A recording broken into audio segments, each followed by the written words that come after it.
വായിച്ചാൽ. അഴിഞ്ഞു പോകുന്നതും തീയിൽ ശോധന കഴിക്കുന്നതുമായ പൊന്നിനേക്കാൾ നിങ്ങളുടെ വിശ്വാസത്തിന്റെ പരിശോധന വിലയേറിയത് എന്ന് യേശുക്രിസ്തുവിന്റെ പ്രത്യക്ഷതയിൽ പുകഴ്ചയ്ക്കും തേജസ്സിനും മാനത്തിനുമായി കാണുവാൻ അങ്ങനെ ഇടവരും.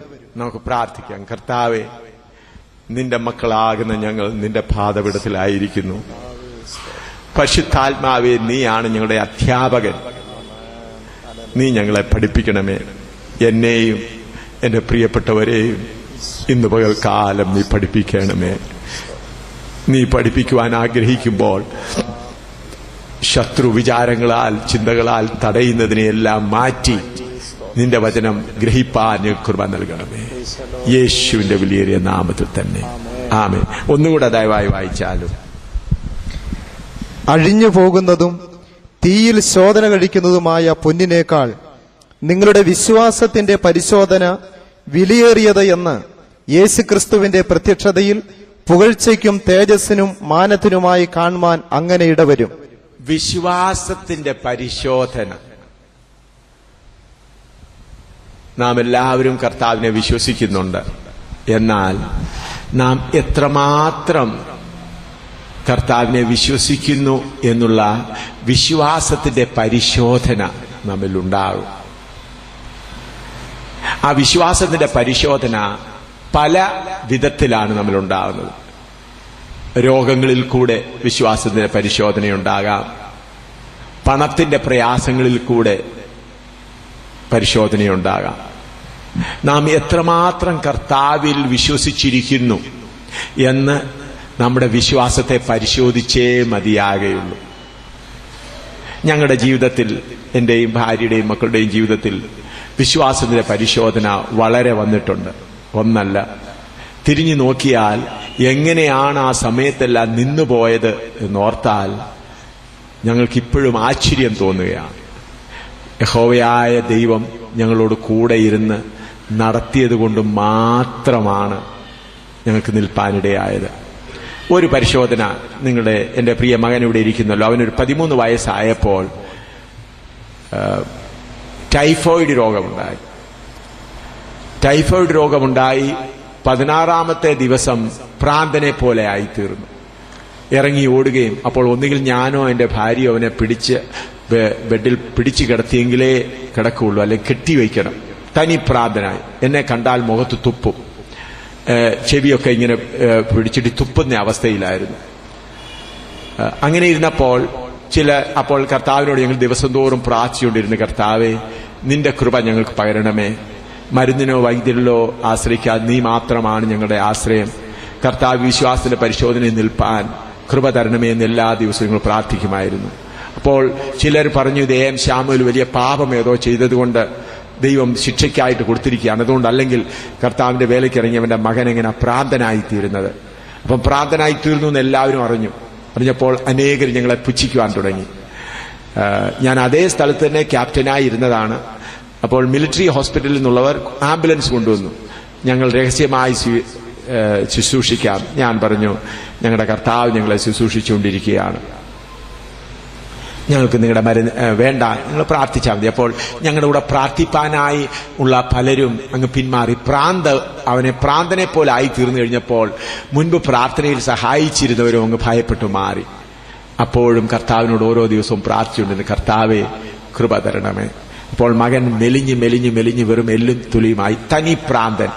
16-ാം ദിവസം മുതൽ 33-ാമത്തെ ദിവസം എന്റെ കൂടെ മിലിറ്ററിയിലുണ്ടായിരുന്ന 5 ഓഫീസേഴ്സ് അവിടെ വന്നു. ഒരാള് എന്നേക്കാൾ സീനിയർ മേജറായിരുന്നു. വേറെ 4 പേരും, 2 പേര് അവരെന്നെ, ബാക്കിയുള്ളവർ എന്റെ ജൂനിയർ ആയിരുന്നു. അങ്ങനെ 5 പേര് വന്നു. 5 പേര് വന്നു. മുറിയിൽ വന്നു മകനെ കണ്ടപ്പോൾ അവൻ വളരെ പ്രാന്തനെ പോലെ തുപ്പുകയും അതൊക്കെ ചെന്നപ്പോൾ അവർക്ക് വളരെ വിഷമം തോന്നി. അവർ ഓഫീസേഴ്സ് എല്ലാം കൂടി, ഞങ്ങളുടെ യൂണിറ്റിലുണ്ടായിരുന്ന 33 ഓഫീസേഴ്സ് ഉണ്ട്, അവരെല്ലാം കൂടി ഒരു തീരുമാനമെടുത്തിരുന്നു. അവർ വിചാരിച്ചു, എനിക്ക് ഫീസ് കൊടുക്കാൻ കഴിയാത്തതിനാൽ എന്റെ മകൻ മരിച്ചു പോകട്ടെ എന്നുള്ള ചിന്തയാണ് എനിക്കുള്ളത്, അതുകൊണ്ട് ഞാൻ ചാകാൻ ഏൽപ്പിച്ചിരിക്കുകയാണ് എന്ന് അവർക്ക് എങ്ങനെയോ അങ്ങനെ ഒരു ചിന്തയുണ്ടായി. അപ്പൊ അവരെല്ലാം കൂടെ, ഓഫീസേഴ്സ് എല്ലാം കൂടി തീരുമാനിച്ചു, എന്റെ മകനെ അവർ കൊണ്ടുപോയി ട്രീറ്റ്മെന്റ് ചെയ്തിട്ട് അവന്റെ ഫീസ് എല്ലാം ഞങ്ങൾ തന്നെ കൊടുത്തുകൊള്ളാം. അങ്ങനെ അവരുടെ ഹൃദയത്തിൽ അങ്ങനെ ചിന്തയുണ്ടായിട്ട് അവരെല്ലാം കൂടെ 5 ഓഫീസേഴ്സ് വന്ന് എന്റെ അടുക്കൽ ഇങ്ങനെ സംസാരിക്കുകയാണ്. മകൻ ആ പാർസനേജിന്റെ ഒരു സൈഡ് മുറിയിൽ കിടക്കുന്നു. ഞങ്ങൾ പ്രാർത്ഥിക്കുന്ന ഹാളിൽ ഇവരിന്ന് 5 പേരിന്ന് സംസാരിക്കുകയാണ്. അവർ പറയുകയാണ്, ഞങ്ങൾ ഓഫീസേഴ്സ് എല്ലാം കൂടി തീരുമാനിച്ചു, നിന്റെ കുഞ്ഞിനെ ഞങ്ങൾ കൊണ്ടുപോയി ട്രീറ്റ്മെന്റ് ചെയ്യാം, നീ അവനെ കൊല്ലണ്ട, അവന്റെ ഫീസല്ല ഞങ്ങൾ കൊടുത്തോളാം. അപ്പൊ ഞാൻ അവിടെ ഇരുന്ന് ഹൃദയത്തിൽ പറഞ്ഞു, കർത്താവേ ഇത് ഞാൻ കേൾക്കണോ? അപ്പൊ അവരെന്താ പറയുന്നത്, ഞാൻ അവരെ കൊല്ലുകയാണ്, ഫീസ് കൊടുക്കാനില്ലാത്തത് കൊണ്ട് കൊല്ലുകയാണ്, അവർ ഓഫീസേഴ്സ് എല്ലാം കൂടി അവരുടെ ഫീസ് കൊടുക്കാൻ പണം തരാം എന്നുള്ളതാണ് അവർ പറയുന്നത്. ഞാൻ ഇതും കേൾക്കണോ? അപ്പോൾ എന്റെ ഹൃദയത്തിൽ പെട്ടെന്ന് നിന്റെ മകൻ സൗഖ്യമായിരിക്കുന്നു. ഞാൻ ഉടനെ എഴുന്നേറ്റ് മുറിയിലോട്ട് പോയപ്പം മകൻ എന്നെ നോക്കി പപ്പാന്ന് വിളിക്കാൻ തുടങ്ങി, എന്നെ തിരിച്ചറിഞ്ഞു. ഉടനെ ഞാൻ അവനെ ഭാര്യയോട്, അവനെ ഇവരും എല്ലു മാത്രമേ ഉള്ളൂ എടുത്തുകൊണ്ട് ഈ ഓഫീസേഴ്സ് ഇരിക്കുന്നിടത്ത് 5 ഓഫീസേഴ്സിനെയും തിരിച്ചറിഞ്ഞു. 5 ഓഫീസേഴ്സിനെയും തിരിച്ചറിഞ്ഞ് അങ്കിൾ ആപ് കൈസ എങ്ങനെയാണെന്നൊക്കെ ചോദിക്കാൻ തുടങ്ങി. 5 പേരോടെ മുട്ടുകുത്തി, കസേരയിൽ ഇതൊരു മുട്ടുകുത്തിയിട്ട് പറഞ്ഞു, നിന്റെ ദൈവം വലിയ ദൈവമെന്ന് ഞങ്ങൾ അറിയുമെന്ന് പറയാനിടയായി. ഇന്നും അവൻ ആരോഗ്യത്തോടെ കർത്താവിന്റെ സേവ ചെയ്യുന്നു. കർത്താവിന്റെ സ്തോത്രം. അപ്പോൾ വിശ്വാസത്തിന്റെ പരിശോധന. അപ്പോൾ ഞാൻ എന്റെ മിടുക്കൊണ്ട് നിന്നു എന്നല്ല പ്രിയമുള്ളവരെ, കർത്താവിനോട് പ്രാർത്ഥിച്ച്, കർത്താവേ ഞങ്ങളുടെ സമർപ്പണത്തിന്റെ ബലം കൊണ്ടല്ല, ഇപ്പോഴും എനിക്ക് ഭയം തോന്നുന്നു, ഞങ്ങളുടെ സമർപ്പണത്തിന്റെ ബലം കൊണ്ടല്ല. അനേക ദൈവമക്കൾ പ്രാർത്ഥിക്കുന്നു, ഒരാഗ്രഹം ഉണ്ടായിരുന്നു. ആ ആഗ്രഹം ഉണ്ടായിരുന്നത് കൊണ്ട് കർത്താവ് നിർത്തുവാനിടയായി. അതുപോലെ നിങ്ങളുടെ ജീവിതത്തിലും വിശ്വാസത്തിന്റെ പരിശോധന വരും. അഥവാ നിങ്ങൾ ആ പരിശോധനയിൽ ഇപ്പോൾ അല്പം പുറകോട്ട് പോയെങ്കിലും ഭാരപ്പെടണ്ട. കർത്താവേ, അന്ന് എനിക്ക് ഇത്ര അറിഞ്ഞുകൂടായിരുന്നു, എനിക്ക് നീ കൃപ തരണമേ കർത്താവേ. അടുത്ത വിശ്വാസത്തിന്റെ പരിശോധന വരുമ്പോൾ നിൽപ്പാൻ കൃപ തരണമേ എന്ന് പ്രാർത്ഥിച്ചാൽ തീർച്ചയായിട്ടും കർത്താവ് നിൽപ്പാൻ കൃപ തരും. ഞാൻ നിങ്ങളോട് ഒരു കാര്യം പറയുന്നതിൽ നിങ്ങൾ അതിശയോക്തി എന്ന് വിചാരിക്കരുത്. അഹങ്കാരത്തിന് വേണ്ടിയല്ല. ഞങ്ങളുടെ കൂട്ടായ്മയിൽ പല ഡോക്ടേഴ്സ് ഉണ്ട്, പല നേഴ്സുമാരുണ്ട്, മാട്രൺസ് ഉണ്ട്. ഒരു മരുന്ന് ഉപയോഗിക്കാത്ത ഡോക്ടർമാരുമുണ്ട്, ഒരു മരുന്ന് ഉപയോഗിക്കാത്ത നേഴ്സുമാരുമുണ്ട്. അതേ സമയത്ത് മരുന്ന് ഉപയോഗിക്കുന്ന ചില കർത്താവിന്റെ ദാസന്മാരുമുണ്ട്. ഞാൻ പറഞ്ഞു കേട്ടോ, മരുന്ന് ഉപയോഗിക്കാത്ത വിശ്വാസികളായ ഡോക്ടർമാരുണ്ട്, നേഴ്സുമാരുണ്ട്, മാട്രൺസ് ഉണ്ട്. ഒരു സഹോദരി ഹാർട്ട് അറ്റാക്കായി, ഹൻസ്രാജ് സൈനിക ജഗാദ്രി ഹോസ്പിറ്റലിലെ ചീഫ് മാട്രനാണ്. അവർ ഹാർട്ട് അറ്റാക്കായി. എന്നിട്ടും കർത്താവിൽ മാത്രം ആശ്രയിച്ചിരിക്കാൻ കൃപ നൽകി. എന്നാൽ അതേ സമയത്ത് ഞങ്ങൾ മരുന്ന് ഉപയോഗിക്കരുത് എന്നൊരു നിയമം അവിടെ കൊണ്ടുവരുന്നില്ല. കർത്താവിന്റെ ദാസന്മാരാണെങ്കിലും അവർക്ക് വേദന സഹിക്കാൻ പ്രയാസമുണ്ടെങ്കിൽ ഞാൻ തന്നെ അവരെ ആശുപത്രിയിൽ കൊണ്ടുപോകും. ഞാനല്ലോ നീ വീണുപോയെന്ന് പറഞ്ഞല്ല, ആശുപത്രി കൊണ്ടുപോയി അവർക്ക് ശുശ്രൂഷിക്കും. വിശ്വാസികളാണെങ്കിലും ഞാൻ പിന്നെ അവരോട് കൂടുതൽ പ്രാർത്ഥിക്കാം, സഹോദര കുറച്ചുകൂടെ ഒരുങ്ങാം, ഇനി അടുത്ത ടെസ്റ്റ് വരുമ്പോൾ പാസ്സാകുവാൻ നമുക്ക് ഒരുങ്ങാം. അല്ല, ഒരു സഹോദരൻ ഇപ്പോൾ ഒരു കർത്താവിന്റെ ദാസൻ വേദന വന്നു, അതുകൊണ്ടാണ് ഞാൻ പറഞ്ഞത് മരുന്ന് ഉപയോഗിക്കുന്ന കർത്താവിന്റെ ദാസന്മാരുമുണ്ട്. അവർക്ക് വേദന സഹിക്കാൻ പ്രയാസമാണെങ്കിൽ ഹാ എന്ന് പറഞ്ഞ് വേദന സഹിക്കാൻ ഞാൻ തന്നെ ആ കർത്താവിന്റെ ദാസനെ എടുത്തുകൊണ്ട് ആശുപത്രി കൊണ്ടുപോകും. ആശുപത്രി കൊണ്ട് ശുശ്രൂഷിക്കും. അദ്ദേഹത്തിന്റെ പണമില്ലെങ്കിൽ എന്റെ കയ്യിൽ പണമുണ്ടെങ്കിൽ ഞാൻ കൊടുക്കും. എന്തിനാണ്? ഇത് നിയമപരമായി കൊണ്ടുവരുന്ന ഒരു കാര്യമല്ല. ഓരോരുത്തരായി ക്രമേണ ഓരോരോ വളർച്ച പ്രാപിച്ച് മുൻപോട്ട് പോകുവാനാണ്. ആകയാൽ വിശ്വാസത്തിന്റെ പരിശോധനയിൽ നിലനിൽക്കുവാൻ നാം വളരെ പ്രാർത്ഥനയോടെ ഒരുങ്ങിയിരിക്കണം. അപ്പോൾ മാത്രമേ നാം വിശ്വാസത്തിൽ നാം നമ്മെ തന്നെ എത്രമാത്രം സ്നേഹിക്കുന്നു. ഞാൻ എൻ്റെ മകനെ കാര്യം രോഗിയായിരുന്നപ്പോൾ, കർത്താവെ ജമ്മു കാശ്മീരിൽ ഈ മകന് വേണ്ടി ഇവനെ ഈ രീതിയിൽ ആയിത്തീരുവാൻ നീ ആഗ്രഹിക്കുന്നെങ്കിൽ ഞാൻ ഒരുക്കമാണ് കർത്താവെ എന്ന് കർത്താവിനോട് പറയുവാനിടയായി. അതേസമയത്ത് എൻ്റെ മരുമകൻ, അവന്റെ കാര്യം കൂടെ പറയുവാൻ ആഗ്രഹിക്കുന്നു. എന്റെ മകൾക്ക് ഒരു മകളെ ഉള്ളൂ, അവളും കർത്താവിന്റെ വേലയാണ്. മകളും മരുമകനും കൂടെ ഡൽഹിയിൽ വേല ചെയ്യുകയായിരുന്നു. ഞാനൊരു പ്രാവശ്യം ഇവിടെ നിലമ്പൂരിൽ യോഗങ്ങൾ നടത്തിക്കൊണ്ടിരിക്കുമ്പോൾ കർത്താവ് പറഞ്ഞു, മരണത്തിന് വേണ്ടി ഏൽപ്പിക്കണം എന്ന് ആത്മാവിൽ കൂടെ എനിക്ക് മനസ്സിലായി. അപ്പോൾ ഞാൻ പറഞ്ഞു, കർത്താവെ ഞാൻ ഒരുക്കമാണ്, നിന്റെ സമയമാണ്. ഇല്ല. അപ്പോൾ ഞാൻ രോഗശാന്തിയെക്കുറിച്ച് പഠിപ്പിച്ചുകൊണ്ടിരിക്കുകയായിരുന്നു. അപ്പോൾ അന്ന് എൻ്റെ മരുമകനാണ് എനിക്ക് തർജ്ജമ ചെയ്തു, നല്ലവണ്ണം തർജ്ജമ ചെയ്യുമായിരുന്നു. ഞാൻ ഇംഗ്ലീഷിൽ പറഞ്ഞാൽ നല്ലവണ്ണം മലയാളത്തിൽ തർജ്ജമ ചെയ്യുമായിരുന്നു. എനിക്കത് സന്തോഷമായിരുന്നു. അവനെ കോളേജിൽ പല ബൈബിൾ കോളേജിലൊക്കെ പഠിച്ച് ഡിഗ്രിയൊക്കെ എടുത്തതിന് ശേഷം വന്ന് ഞങ്ങളുടെ കൂടെ യഥാർത്ഥമായ വചനമെല്ലാം പഠിച്ചു. അങ്ങനെ ഒരു തികവിന്റെ ശുശ്രൂഷയ്ക്ക് അവന് വളരെ താല്പര്യമുണ്ടായി. അങ്ങനെ വന്ന് സഹോദരനായിരുന്നു. അപ്പോൾ എൻ്റെ കർത്താവ് പറഞ്ഞു, ഇവൻ മരിക്കുവാൻ പോവുകയാണ്, ഇവൻ മരിക്കുമെന്ന് പറഞ്ഞു. ഞാൻ അന്നേരം അവനോട് പറഞ്ഞില്ല, കർത്താവേ നിന്റെ ഹിതം. അപ്പോൾ എൻ്റെ മകൾക്ക് 22 വയസ്സ് പ്രായമേ ഉള്ളൂ. അത് കഴിഞ്ഞ് ഒരാഴ്ച കഴിഞ്ഞപ്പോൾ അവൻ രക്തം ഛർദ്ദിക്കാനായി തുടങ്ങിയപ്പോൾ ഞാൻ ചോദിച്ചു, മകനെ ആശുപത്രിയിൽ കൊണ്ടുപോകണോ? എന്ന് പറഞ്ഞു, വേണ്ട, എനിക്ക് ഏത് വചനം നമ്മൾ പഠിപ്പിക്കും അത് ഉറച്ചു നിന്നാൽ മതി. അതിനുശേഷം അവൻ്റെ മൂത്ത സഹോദരൻ IPCയിലെ ഒരു പാസ്റ്ററാണ്. അദ്ദേഹം കാറും 3-4 പേരുമായിട്ട് വന്നു. ഇവനെ കൊണ്ടുപോയേ മതിയായുള്ളൂ. പിന്നെ ആ മൂത്ത മരുമകൻ എന്നോട് പറഞ്ഞു, പപ്പ എന്നെ അവരുടെ കയ്യിൽ ഏൽപ്പിക്കരുത്, എനിക്ക് യേശു മാത്രം മതി. ഞാൻ അങ്ങനെ 45-ാമത്തെ ദിവസം അവൻ ഈ ലോകം വിട്ട് യാത്രയാകുവാനിടയായി. അവൻ അങ്ങനെ ആയിരിക്കുമ്പോൾ ഒരു പ്രാവശ്യം പോലും കർത്താവെ അവനെ വിടുവിക്കണമേ എന്ന് പറഞ്ഞില്ല. എനിക്കറിഞ്ഞുകൂടെ കർത്താവിന്റെ ഹിതം എന്താണ്. എന്നാൽ പ്രിയമുള്ളവരെ, ഇന്നെന്റെ മകൾ വിധവയായി ഡൽഹിയിൽ പ്രവർത്തിക്കുന്നു. എത്രായിരം ആളുകൾക്ക് ആശ്വാസമുള്ളവളായി കഴിയുന്നു. എന്റെ ഭാര്യയും ഡൽഹിയിൽ പ്രവർത്തിക്കുന്നാൽ എന്റെ ഭാര്യയേക്കാൾ കൂടുതലായി ഡൽഹിയിലുള്ള എത്രായിരം ഹിന്ദുക്കളും സിഖുകാരും മുസ്ലിങ്ങളുമായുള്ള സഹോദരിമാർ വന്ന് അവളെ ഒരു അമ്മയെപ്പോലെ കരുതി അവളുടെ അടുക്കൽ ഇപ്പോഴും നിങ്ങൾ നോക്കിയാൽ എത്ര ആയിരമാണ്, 100 കണക്കിനല്ല ആളുകൾ വന്ന് അവളിൽ കൂടെ ആശ്വാസം പ്രാപിക്കുന്നു. അത് കണ്ടപ്പോൾ എൻ്റെ ഹൃദയത്തിൽ വളരെ സന്തോഷമുണ്ട്. അപ്പം അനേകർക്ക് ആശ്വാസപ്രദയായി തീരുവാൻ തക്കവണ്ണം കർത്താവിന്റെ പ്ലാനായിരുന്നു ആ മകനെ വിളിച്ച് വേർതിരിക്കുക എന്നുള്ളത്. അപ്പോൾ അങ്ങനെയുള്ള സംഭവങ്ങൾ വരുമ്പോൾ നാം ഭയപ്പെടാതെ, വിറച്ചു പോകാതെ, കർത്താവേ വിശ്വാസത്തിന്റെ പരിശോധന നേരിടുവാൻ കൃപ നൽകണമേ. ഞങ്ങൾക്ക് മരുമകൻ മരിച്ചപ്പോൾ ഞാൻ ആന്ധ്രയിലാണ് പ്രസംഗിച്ചുകൊണ്ടിരിക്കുക. എൻ്റെ ഭാര്യ അയച്ചു. കുമ്പനാട്ടിൽ നിന്നും 20 പേരിൽ നിന്ന് ഏകദേശം 500ഓളം ആളുകൾ ജാഥയായിട്ട് വന്ന് മരിച്ച് അവന്റെ ശരീരം എടുത്തുകൊണ്ടുപോയി. നമ്മുടെ എത്രമാത്രം ദുഃഖമുണ്ടെന്ന് നോക്കിയാൽ. അവൻ മരിച്ചു കിടക്കുമ്പോൾ പെന്തക്കോസുകാരുമുണ്ട്, എല്ലാവരും കൂടെ എടുത്തുകൊണ്ടുപോയി 8 ദിവസം അവര് കുമ്പനാട് മോർച്ചറിയിൽ അവന്റെ ശരീരം വെച്ചു. അവർ പറഞ്ഞത് ഇവനെ അറിഞ്ഞുകൊണ്ട് കൊന്നതാണ്. എന്റെ നേരിലുണ്ട്, ഇവന് ഇഷ്ടമില്ലായിരുന്നു. AM ശാമുവേലിന് അവനെ ഇഷ്ടമില്ലായിരുന്നു. അതുകൊണ്ട് എങ്ങനെയും ഇവൻ ചത്തുപോകാനായിട്ട്, അതുകൊണ്ടാണ് AM ശാമുവേൽ അവനെ വിട്ടേച്ച് ഇപ്പൊ ആന്ധ്രയിൽ പ്രസംഗിക്കുന്നത്. ഇങ്ങനെ 8 ദിവസം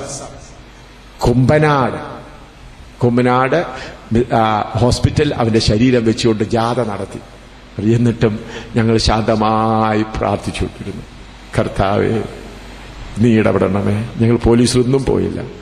9ാമത്തെ ദിവസം അവർ ശരീരം തന്നു, ഞങ്ങൾ കൊണ്ട് അടക്കുവാനിടയായി.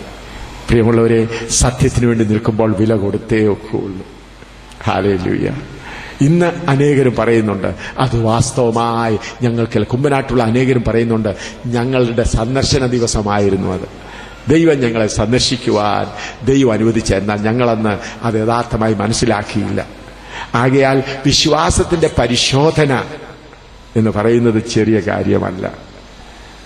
ആ വിശ്വാസത്തിന് വേണ്ടി നിറച്ചു നിൽപ്പാൻ ഞാൻ പറയുന്നത് ഞങ്ങളുടെ മിടുക്കുകൊണ്ടല്ല, വീണ്ടും പറയുന്നു, ഞങ്ങളുടെ സമർപ്പണം കൊണ്ടല്ല, ഒരാഗ്രഹം ഉണ്ടായിരുന്നു. കർത്താവേ ഈ പാതയിൽ കൂടെ പോകുവാൻ ഞങ്ങൾ ആഗ്രഹിക്കുന്നു. ഈ ഒരാഗ്രഹം ഉണ്ടായിരുന്നു.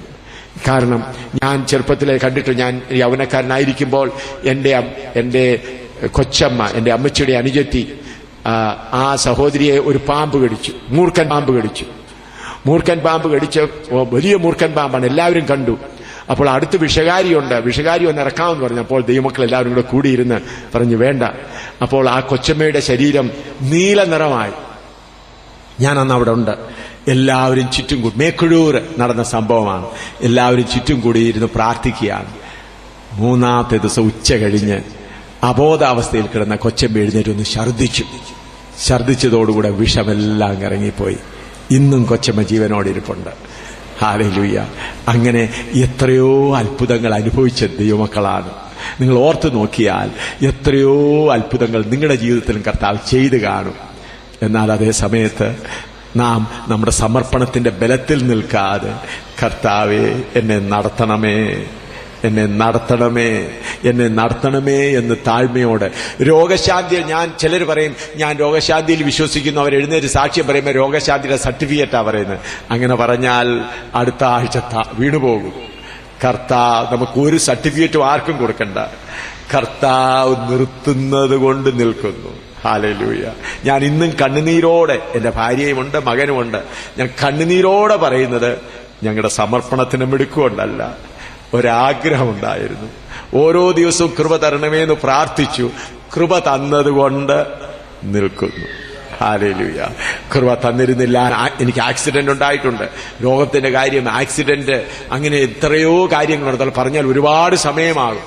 എന്നാൽ ഞാൻ പറയുന്നത് വിശ്വാസത്തിന്റെ പരിശോധന നിൽക്കണം. ഇനി അടുത്തൊരു വാക്യം, മലാഖിയുടെ പുസ്തകം 3-ാം അധ്യായം 1 മുതൽ 3 വരെ ഒന്ന് വായിച്ചാട്ടെ. മലാഖി 3:1 മുതൽ 3 വരെ. മലാഖി ചാപ്റ്റർ 3 വേഴ്സ് 1 to 3 ഒന്ന് വായിച്ചാട്ടെ. എനിക്ക് മുൻപായി വഴി നിരത്തേണ്ടതിന് ഞാൻ എന്റെ ദൂതനെ അയക്കുന്നു. നിങ്ങൾ അന്വേഷിക്കുന്ന കർത്താവും. മലാഖി പുസ്തകമാണോ? 3:1. 3:1 മുതൽ 3 വരെ. 3:1 മുതൽ വായിച്ചാൽ.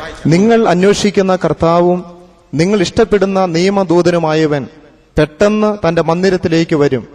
ഇതാ അവൻ വരുന്നു എന്ന സൈന്യങ്ങളുടെ യഹോവ അരുളി ചെയ്യുന്നു. ശരി. എന്നാൽ അവൻ വരുന്ന ദിവസത്തെ ആർക്ക് സഹിക്കാം? അവൻ വരുന്ന ദിവസത്തെ ആർ സഹിക്കാം? അവൻ പ്രത്യക്ഷനാകുമ്പോൾ ആര് നിലനിൽക്കും? അവർ ഊതിക്കഴിക്കുന്നവന്റെ തീ പോലെയും അവൻ ഊതിക്കഴിക്കുന്ന തീ പോലെയും അലക്കുന്നവരുടെ ചാരവെള്ളം പോലെയും ആയിരിക്കും.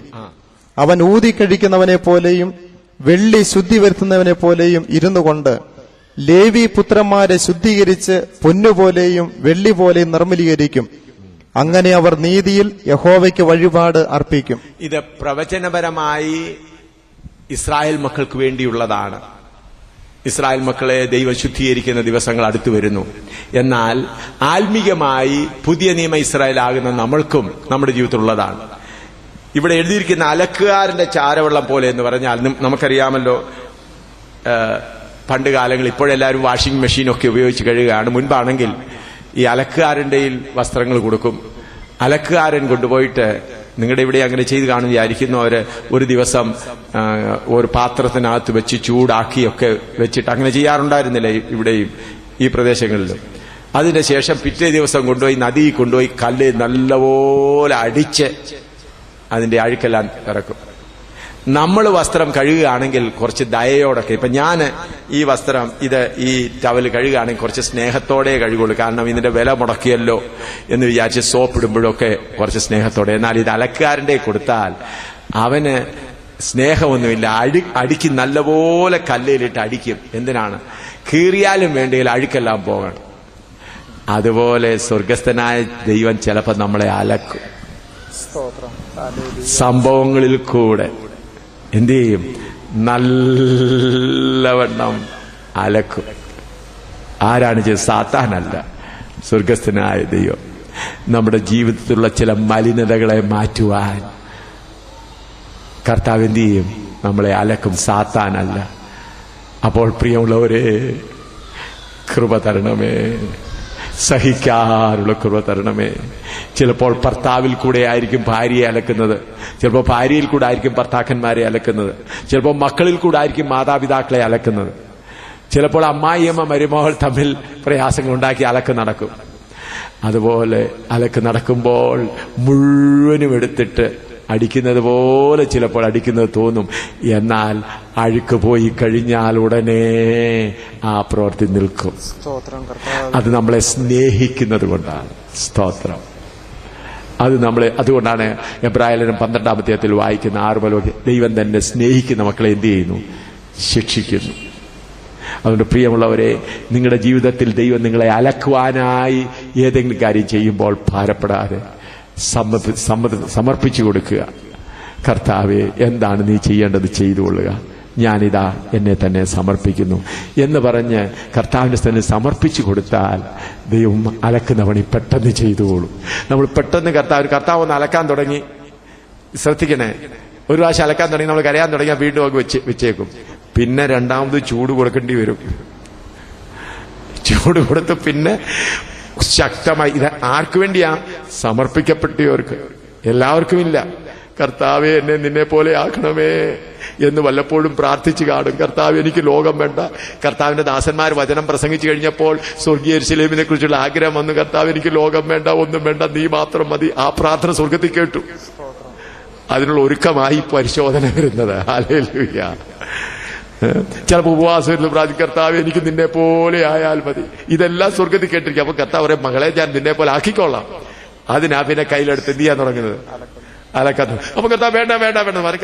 കർത്താവ് അപ്പോൾ പറയും, നീ ആദ്യത്തെ പ്രാർത്ഥിച്ച പ്രാർത്ഥന ഞാൻ കേട്ടു, അതിന്റെ മറുപടി തന്നിട്ട് പിന്നെ രണ്ടാമത്തെ പ്രാർത്ഥന കേട്ടോളാം. ഹല്ലേലൂയ. ആദ്യമേ എന്താ പ്രാർത്ഥിച്ച? കർത്താവേ എന്നെ നിന്നെ പോലെ ആക്കണം. പിന്നെ കർത്താവ് അലക്കാൻ തുടങ്ങുമ്പോൾ വേദന വരുമ്പോൾ കർത്താവെ നിർത്തണേ. അപ്പൊ കർത്താവിന് ആദ്യത്തെ പ്രാർത്ഥനയുടെ മറുപടി കഴിയട്ടെ, പിന്നെ മറ്റേത് തരാം. ഹല്ലേലൂയ. നമ്മളെ സ്നേഹിക്കുന്നത് കൊണ്ടാണ്. അപ്പോഴാണ് കൂട്ടായ്മയുടെ ബലം. ഞങ്ങളുടെ അവിടെയൊക്കെ ഞാൻ പണ്ട് കാലങ്ങളിലും ഞാൻ കണ്ടിട്ടുണ്ട്, കേരളത്തിലൊക്കെ ആരെങ്കിലും രോഗികളായാൽ മറ്റുള്ള സഹോദരി സഹോദരന്മാരെല്ലാവരും കൂടെ അടുത്ത് വന്നിരുന്ന് പാട്ട് പാടുകയും പ്രാർത്ഥിക്കുകയും ചെയ്യും. പ്രാർത്ഥിക്കുകയും ചെയ്യുമ്പോൾ ആ വേദനയിൽ കിടക്കുന്ന ആ സഹോദരൻ ഒരു ആശ്വാസമാകും. ആശ്വാസത്തിന്റെ പാട്ടുകൾ പാടും. ഇന്ന് കേരളത്തിൽ അതുണ്ടോ എന്ന് എനിക്ക് അറിഞ്ഞുകൂടാ. എന്നാൽ വടക്കേ ഇന്ത്യയിൽ ഞങ്ങൾ ഇന്നും അത് തന്നെ പിൻപറ്റുന്നുണ്ട്. ഏതെങ്കിലും സഹോദരനോ സഹോദരിയോ രോഗിയായാൽ അവർക്ക് അവരുടെ വീട്ടിൽ സൗകര്യമില്ല, ഞങ്ങൾ താമസിക്കുന്നവരെ കൊണ്ടുവരും. നിങ്ങൾ നോക്കിയാൽ മിക്കവാറും രോഗികൾ വന്നിരിക്കുന്നത് കാണാം. ആശുപത്രി പോലെ 2, 3, 4, 5, 6 പേര് അവിടെ കിടക്കുന്നത് കാണാം. കാരണം അവരുടെ വീട്ടിലിരുന്ന് ഞങ്ങളിരുന്ന് പാടുകയും പ്രാർത്ഥിക്കുകയും ദൈവത്തിന്റെ വചനം വായിച്ചു കൊടുക്കുകയും ഒക്കെ ചെയ്യുമ്പോൾ ആ കൂട്ടായ്മയുടെ ബലം കൊണ്ട് അവർക്ക് വേദന സഹിക്കാൻ പ്രയാസം കുറഞ്ഞു തോന്നും. എന്നാൽ ചിലരെന്താണ് ചെയ്യുന്നത്? പെട്ടെന്ന് ആശുപത്രി കൊണ്ടുവേണേ 500 രൂപ തന്നേക്കാം, വേണമെങ്കിൽ 2000 രൂപ തന്നേക്കാം. അതൊക്കെ എളുപ്പമാണ്. എന്നാൽ ഒരു രോഗിയായിരിക്കുന്ന ഒരു കർത്താവിന്റെ ദാസന്റെ കൂടെ, ഒരു മകന്റെ മകളുടെ കൂടെ ഇരുന്ന് ആശ്വാസത്തിന്റെ പാട്ടുകൾ പാടിക്കൊടുത്തുകൊണ്ടിരുന്നാൽ തീർച്ചയായിട്ടും പിന്നെ അവർക്ക് മരുന്നിന്റെയോ വൈദ്യന്റെയോ പുറകെ പോകുവാൻ ആഗ്രഹം വരികയില്ല. പരിശോധന ജയിക്കുവാനുള്ള ആഗ്രഹം. അതുകൊണ്ടാണ് കർത്താവ് നമുക്ക് കൂട്ടായ്മ തന്നിരിക്കുന്നത്.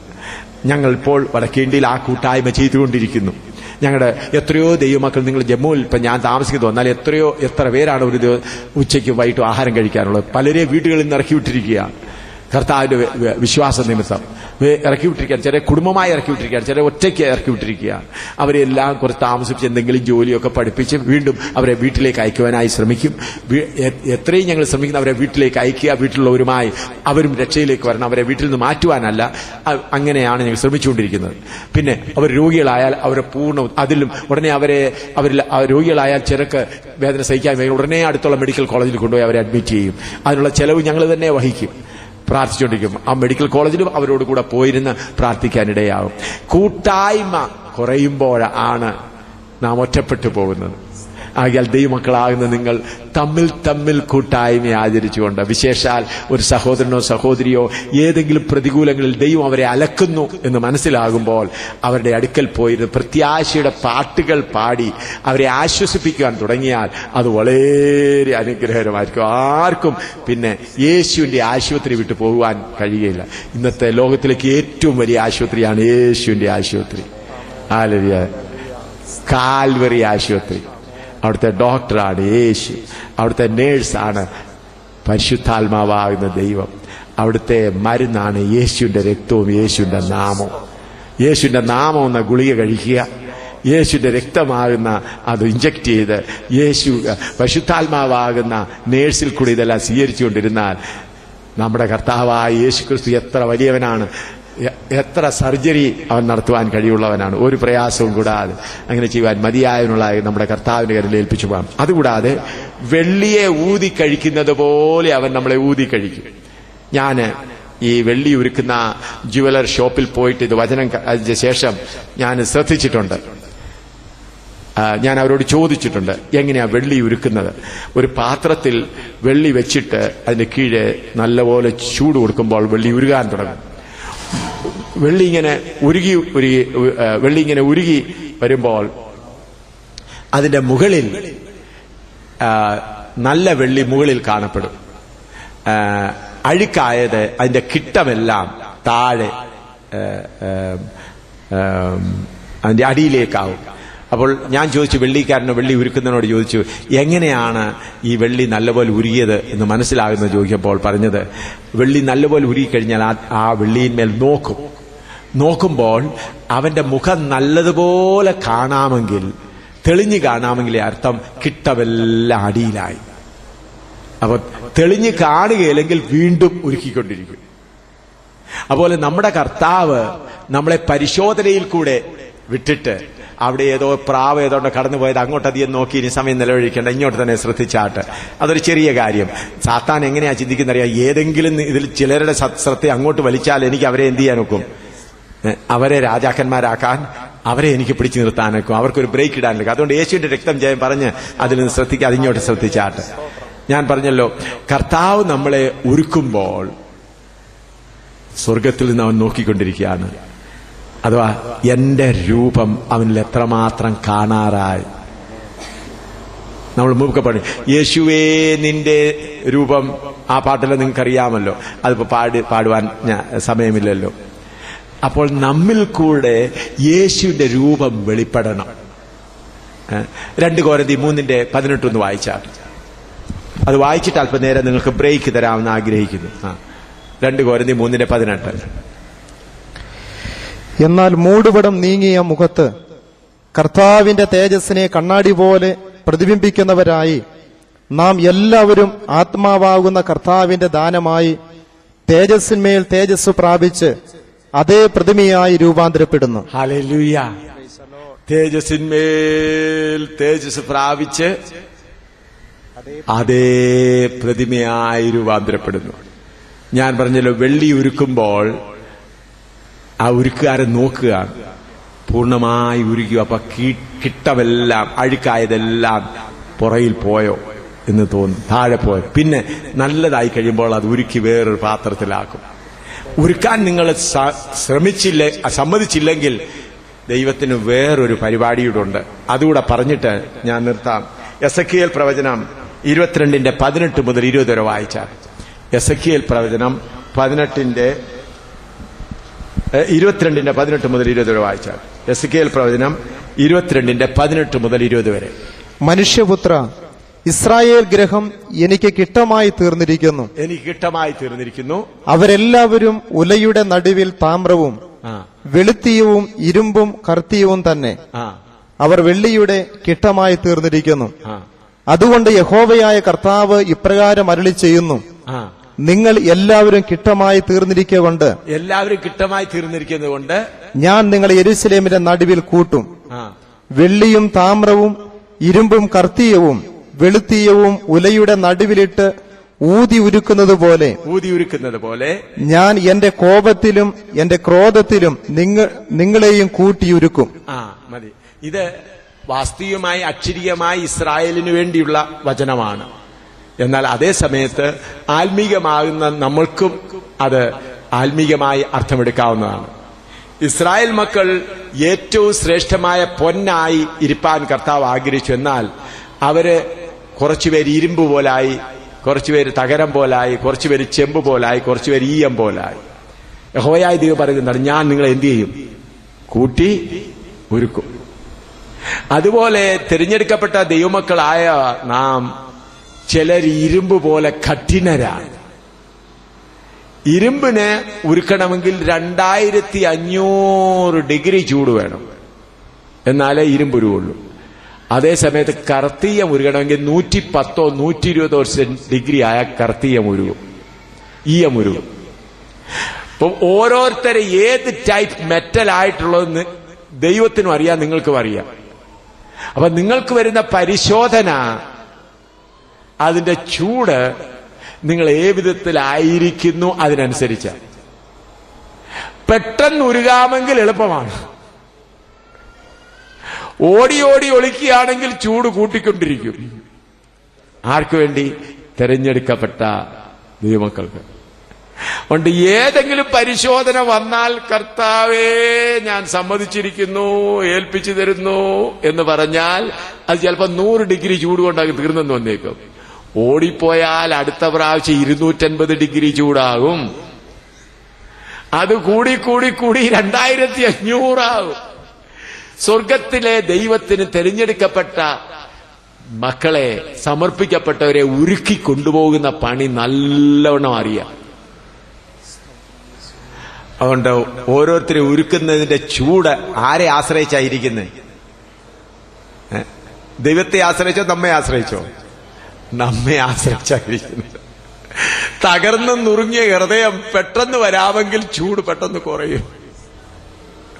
അല്ലെങ്കിൽ അവിടെ ഇവിടെ ഓടി ഓടി പോവുകയാണെങ്കിൽ തിരഞ്ഞെടുക്കപ്പെട്ടവനാണ്. സമർപ്പിച്ച് നമ്മുടെ തിരഞ്ഞെടുപ്പ് എന്ന് പറഞ്ഞാൽ ചിലര് പേരിന് വേണ്ടി സമർപ്പിക്കും. ചിലര് കർത്താവേ എനിക്ക് നിന്നെ പോലെ ആയിത്തീരണം, നിന്റെ ക്രൂസിലെ സ്നേഹം കണ്ടിട്ട് നിന്നെ വിട്ട് ദൂരെ പോകുവാൻ എനിക്ക് കഴിയുന്നില്ല, എനിക്ക് നിന്റെ അടുക്കലാകണമെന്നുള്ള ആഗ്രഹമുണ്ട് കർത്താവേ, എന്നെ നിന്നെ അതിനുവേണ്ടി ഏൽപ്പിച്ചു തരുന്നു.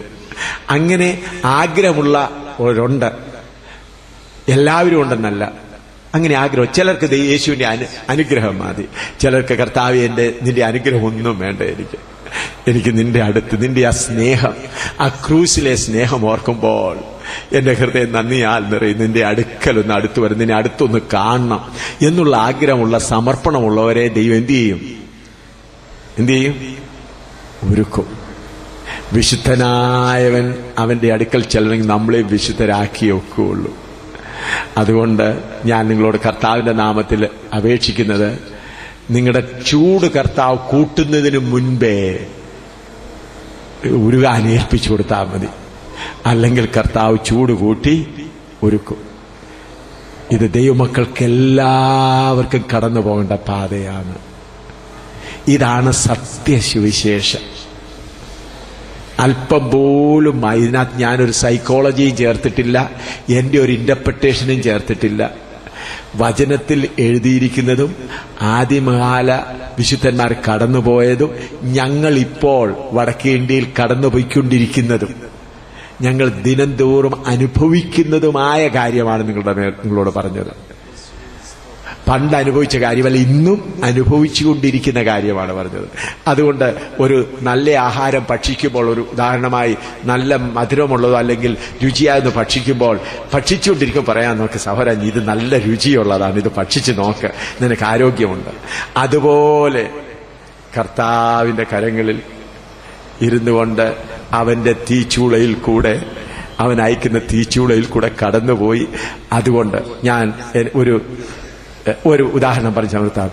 എം ശാമുവേൽ എഞ്ചിനീയർ ആയിരുന്നു, ക്യാപ്റ്റൻ ആയിരുന്നു, മിലിറ്ററിയിലൊക്കെ ആയിരുന്നു, പെർമനന്റ് കമ്മീഷൻഡ് ഓഫീസർ ആയിരുന്നു. കർത്താവിന്റെ വേലയ്ക്ക് വേണ്ടി ഇറങ്ങി നോക്കിയപ്പോൾ 5 ടണ്ണ് ഭാരമുണ്ട്.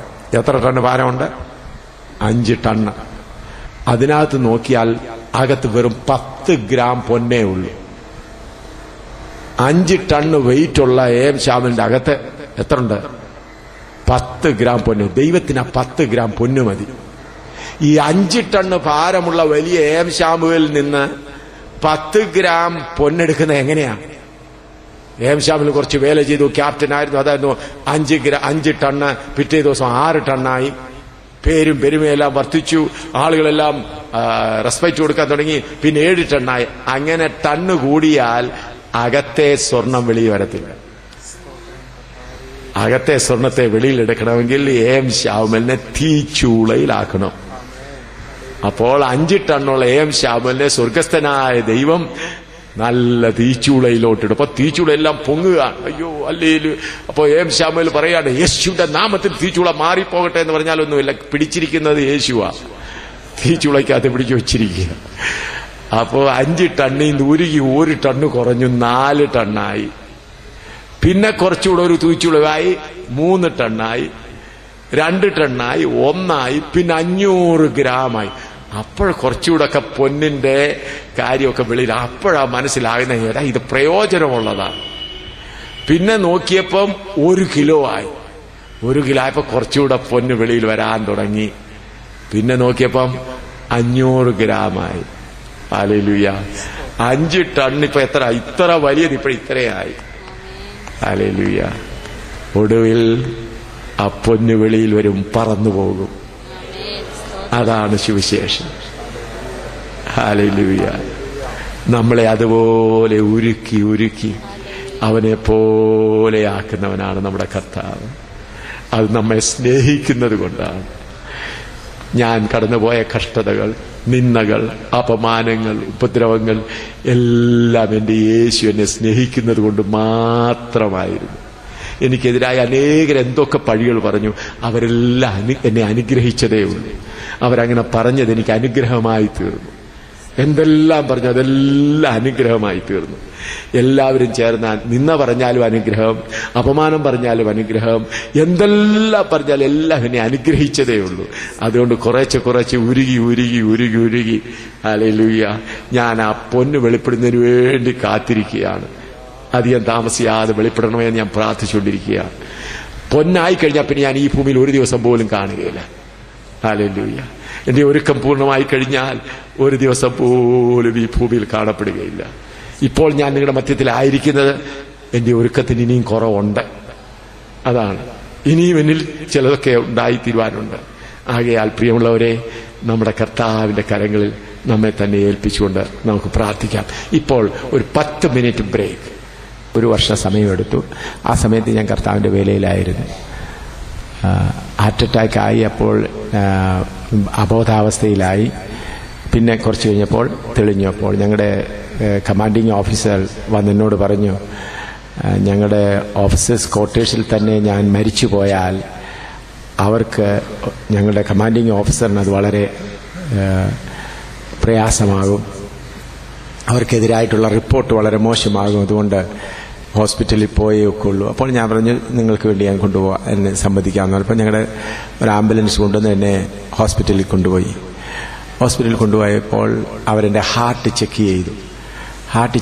ECG നോക്കുമ്പം അതിൻ്റെ വേരിയേഷൻസ് വളരെ കൂടുതൽ. ഉടനെ പെട്ടെന്ന് അവർ ICU കെയർ ഓഫ് ചെയ്ത് ഒരു ഓഫീസറെയും ഒരു ഡോക്ടറെയും നേഴ്സിനെയും എല്ലാം ക്രമീകരിച്ചു. അനങ്ങരുത് എന്നൊക്കെ പറഞ്ഞ് ആക്കി തീർത്തു. അപ്പോൾ അത് കഴിഞ്ഞ് അവർ ട്രീറ്റ്മെൻറ്റ് ചെയ്യാൻ ആരംഭിച്ചപ്പോൾ ഞാൻ പറഞ്ഞു, ട്രീറ്റ്മെൻറ്റ് ചെയ്യണ്ട. അപ്പോൾ അവർ പറഞ്ഞു, അങ്ങനെയാണെങ്കിൽ അതൊക്കെ ഉള്ളത്. ഞാൻ പറഞ്ഞു, ഞാൻ I will give you in writing, ഞാൻ എഴുതി തരാം. ഞാനപ്പോൾ അവർക്ക് കടലാസിൽ എഴുതി കൊടുത്തു, എൻ്റെ ഓൺ റിസ്കിൽ ഞാൻ ഹോസ്പിറ്റലിൽ കിടക്കുകയാണ്, ഇഞ്ചക്ഷനോ മറ്റൊന്നും സ്വീകരിക്കുവാൻ ഞാൻ അനുവദിക്കുന്നില്ല എന്ന് ഞാൻ എഴുതി കൊടുത്തു. മറ്റുള്ള 1-2 വിറ്റ്നസ് ആളുകളും ആയിട്ട് എഴുതി അവർ കൊടുത്തു.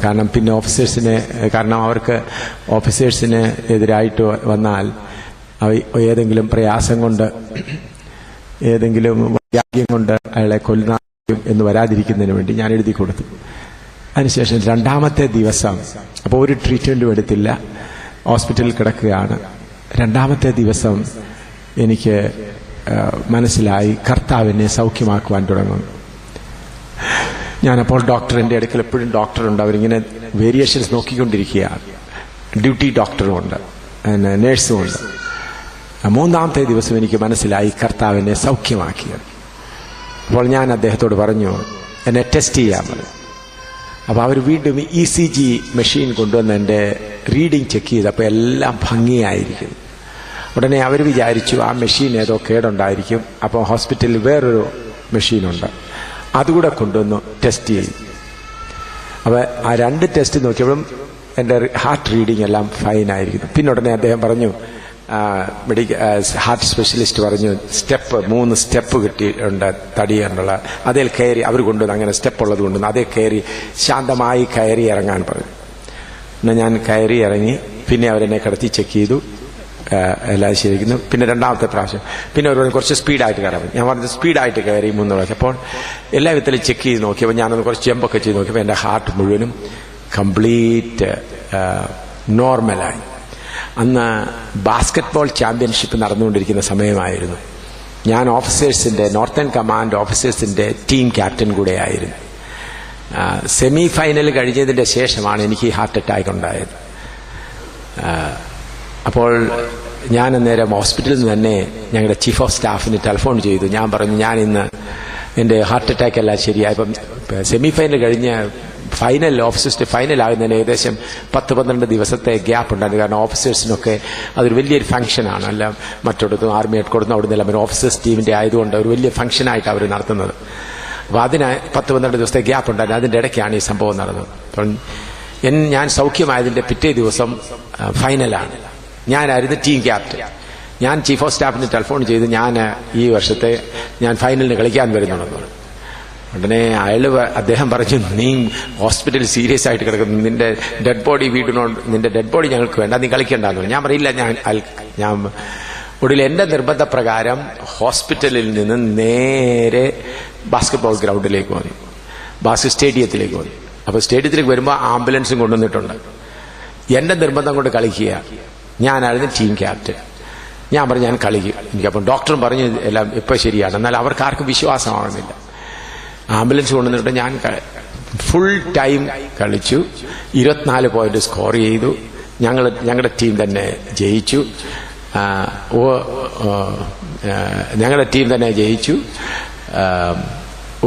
കൃപയാൽ പിന്നിപ്പോ എത്രയോ ദൂരങ്ങൾ നടക്കുന്നു.